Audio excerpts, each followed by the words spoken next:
Ahora sí, ¿qué tiene que ver esto con la estructura de las proteínas? Fíjense bien, eso es muy importante. Cada una de las fuerzas intermoleculares de las que hablamos, cada una de esas propiedades, tenemos que traspasarla a los aminoácidos. Los aminoácidos se pueden clasificar en cada una de esas propiedades. Algunos van a ser como el aceite, otros como el agua, otros como el sodio y el cloro que estaban cargados positiva y negativamente. Entonces, veamos sus estructuras químicas. Estos son los aminoácidos que tienen a sus grupos variables cargados positivamente, igual que el sodio. Estos de aquí son los aminoácidos que tienen a su grupo variable cargado negativamente, como el cloro. Estos son los aminoácidos que tienen grupos polares, como el agua. Y por supuesto también tenemos a los aminoácidos que son alifáticos, hidrofóbicos, no polares, como el aceite. Y además tenemos otro grupo de aminoácidos que son aromáticos.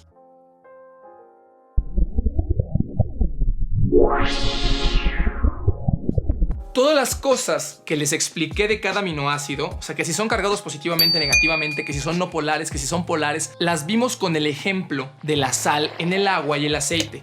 Ahora, fíjense bien, nosotros ya habíamos dicho que vas uniendo un aminoácido después de otro. A esa unión de aminoácidos, a esa cadena de aminoácidos, se le conoce como la estructura primaria y solo es la secuencia de aminoácidos, quién va primero, quién va después. Ahora, esta estructura es la primera de 4. Hay estructura primaria, secundaria, terciaria e incluso cuaternaria. Y algunos puristas dirán que hay estructuras super secundarias, pero no vamos a entrar en eso. El punto es que la estructura primaria es solamente la secuencia de aminoácidos. Alrededor de 1940, 1930, con una técnica llamada cristalografía de rayos X, se lograron obtener las estructuras de las proteínas y se observó que había estructuras que se repetían en varias proteínas. Linus Pauling, que fue un super genio, su libro llamado Enlace Químico es uno de los clásicos en la química. Se fue a estudiar cuántica a Europa para poder aplicar los conceptos en química. Digo, no fue el único, pero fue de los que generó los conceptos más importantes que se utilizan actualmente sobre geometría molecular, electronegatividad, e incluso cuando estas estructuras cristalográficas de proteínas salieron, él se quedó enfermo un tiempo y esa semana que estuvo enfermo, que tuvo que estar encerrado en su casa, se dio cuenta que había estos patrones repetitivos en las diferentes proteínas y es así como surge el concepto de estructura secundaria. Linus Pauling fue el que le dio un marco teórico a por qué esas estructuras aparecían y cómo podíamos explicar su estabilidad. Las estructuras son estas. Les presento a la alfa hélice, uno de los motivos de estructura secundaria. Ahora, esta es la hoja beta, otro de los motivos de estructura secundaria. Y esta es la beta plegada de la que está hecha la hoja beta. Ahora, esta es el loop, que no tiene como un arreglo muy particular.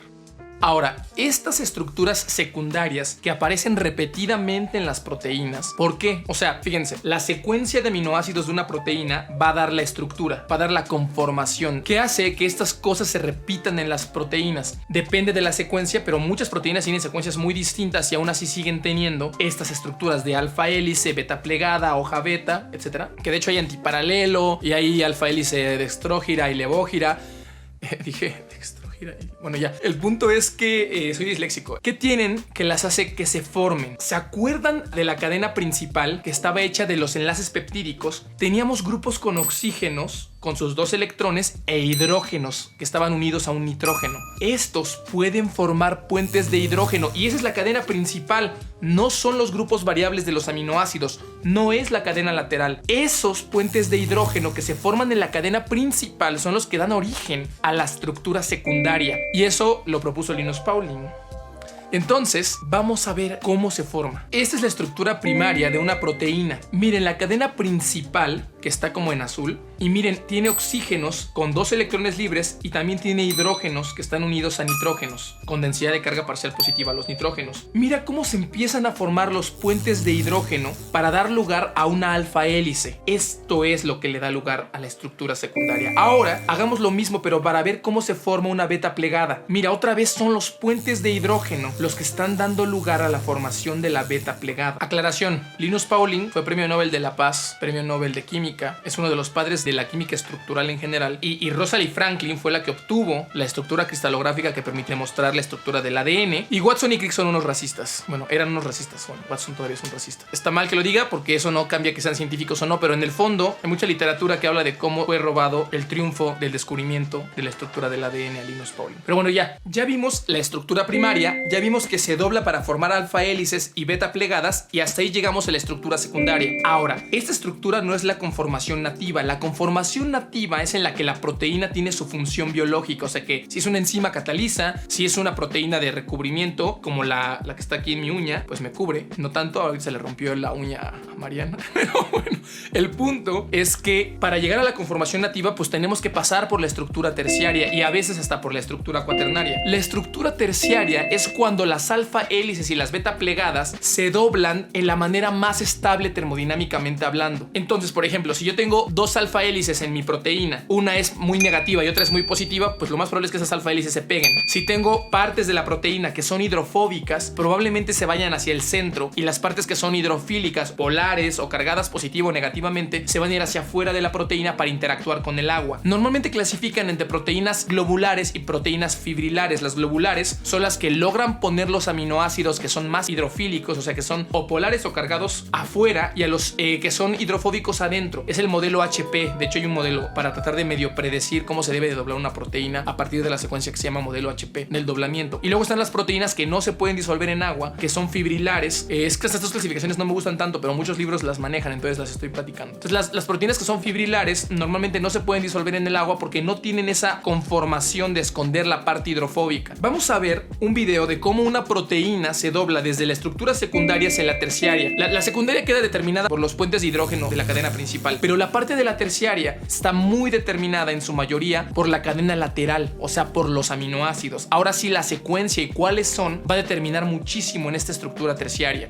Miren, esa es una proteína en su estructura primaria. Ahora miren cómo obtiene su estructura secundaria y posteriormente obtiene su estructura terciaria. Esta conformación final, que son los agrupamientos de la secundaria, es la terciaria. Muy bien, hasta este punto quiero recapitular. La estructura primaria va a dictar las estructuras siguientes. Es muy importante entender que la secuencia es fundamental, y un ejemplo de esto es la hemoglobina. Una sola mutación en un solo aminoácido de la hemoglobina puede convertir esa proteína a una estructura distinta, darle una estructura que no es funcional completamente o que es parcialmente funcional, y las personas tienen anemia. Pero no solo eso, que la proteína tenga esa nueva estructura hace que los glóbulos rojos, que son los que transportan el oxígeno, adquieren una estructura o una morfología de media luna, y esto les da una ventaja para poder soportar la infección de un parásito, de Plasmodium. Esto en África se ve mucho porque ahí está el Plasmodium muy fuerte, y entonces las personas tienen esta protección. Eso es un fenómeno, un caso muy particular en biología que es muy importante entenderlo, porque entonces la secuencia es determinante. Pero no solo eso, las proteínas no solamente tienen que tener la estructura geométrica específica para poder llevar a cabo una función, no solamente es tener una conformación tridimensional particular, sino que los aminoácidos que están en cada parte de esa estructura geométrica deben ser específicos. Entonces